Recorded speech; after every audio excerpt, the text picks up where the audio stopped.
সন্ধেবেলা চায়ের সঙ্গে যদি এমন একটা স্ন্যাক্স থাকে তাহলে কেমন হয় বলো বন্ধুরা। চলুন স্ন্যাক্সটা দেখে নেওয়া যাক। নমস্কার, আমি Mahua. Welcome to Mahua cookings. আবারও আমি চলে এসেছি নতুন স্বাদের একটা রেসিপি নিয়ে। চলুন বন্ধুরা, রেসিপিটা এবার শুরু করা যাক। আজকে আমি বানাবো ব্রেড রোল। তার জন্য আমি স্লাইস ব্রেড নিয়েছি সেদ্ধ করা আলু আর একটা ডিম। আলুটাকে খুব ভালোভাবে গ্রেট করে নেব, তারপর ডিমটাকেও গ্রেট করে নেব। তারপর একটা মাঝারি সাইজ পেঁয়াজ ছোট ছোট করে কুচিয়ে দিয়ে দেব কিছু লঙ্কা কুচি, আর দিয়ে দেব একটা ক্যাপসিকামের অর্ধেকটা কুচি করে নিয়ে।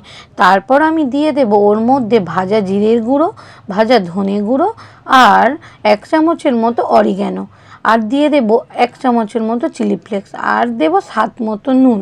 একটা লেবুর অর্ধেকটা খুব ভালোভাবে চিপে ওর মধ্যে দিয়ে দেব কিছুটা কুচনো ধনেপাতা। এবার আমি সবগুলোকে খুব ভালোভাবে মিশিয়ে নেব। মেশানো হয়ে গেলে সেগুলোকে আমি এবার হাতের সাহায্যে একটা ডো বানিয়ে নেব। তারপর সবগুলোকে একটা একটা করে ডো বানিয়ে একটা প্লেটে রেখে দেবো। দেখুন বন্ধুরা, ডোটা ঠিক কিন্তু এমন হতে হবে। আপনারা এতে আরও অনেক কিছু অ্যাড করতে পারেন, কিন্তু আমি এইগুলো দিয়েই বানিয়েছি। এবার আমি একটা গোলা বানিয়ে নেব। তার জন্য নিয়েছি 2 চামচের মতো কর্নফ্লাওয়ার আর স্বাদ মতো নুন আর 1 চামচের মতো ময়দা। এবার এগুলোকে খুব ভালোভাবে মিশিয়ে নিয়ে তাতে কিছু পরিমাণ জল দিয়ে গুলিয়ে রাখবো। তারপর আমি একটা বোলের মধ্যে জল নিয়েছি। এবার ওই পাউরুটির বেডগুলোকে একটা একটা করে নেব, আর ওর মধ্যে আলুর পুরগুলোকে দিয়ে এরকম করে চেপে দিয়ে রেখে দেব। তারপর অন্য আরেকটাও বানিয়ে নেব। এবার এই সব ব্রেডগুলো বানানো হয়ে গেলে সেগুলোকে কর্নফ্লাওয়ারের গুঁড়ায় চুবিয়ে আর ব্রেড ক্রাম্বসের মধ্যে গড়িয়ে নেব।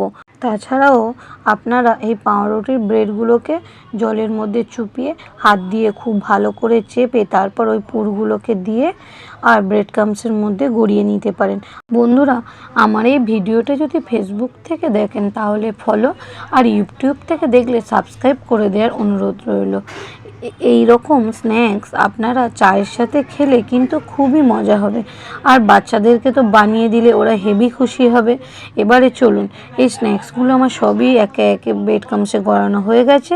এবার গ্যাসেতে একটা কড়া বসিয়ে তাতে কিছুটা তেল দিয়ে দিই। এবার তেলটা গরম হয়ে এলে একে একে ব্রেড ক্রাম্বসগুলোকে ওর মধ্যে দিয়ে দেব। তখন কিন্তু আমাদের গ্যাস ওভেনের আঁচটা একটু কম রাখতে হবে, না হলে ওগুলোকে তেলের মধ্যে পড়া মাত্রই ব্রাউন ব্রাউন রং এসে যাবে, কিন্তু ভেতরটা কাঁচা থেকে যাবে, কোনো ক্রিস্পি হবে না। দেখুন বন্ধুরা, আমার এগুলো ঠিক কেমন ক্রিস্পি হয়েছে, দেখতেও কিন্তু তেমন হয়েছে। চলুন এবার এগুলোকে নামিয়ে নিই। এই রকম স্ন্যাক্সের সাথে যদি সস থাকে তাহলে তো পুরো জমে যাবে। ভালো খাবেন, সুস্থ থাকবেন। দেখা হচ্ছে কিন্তু নেক্সট ভিডিওতে। বাই বন্ধুরা।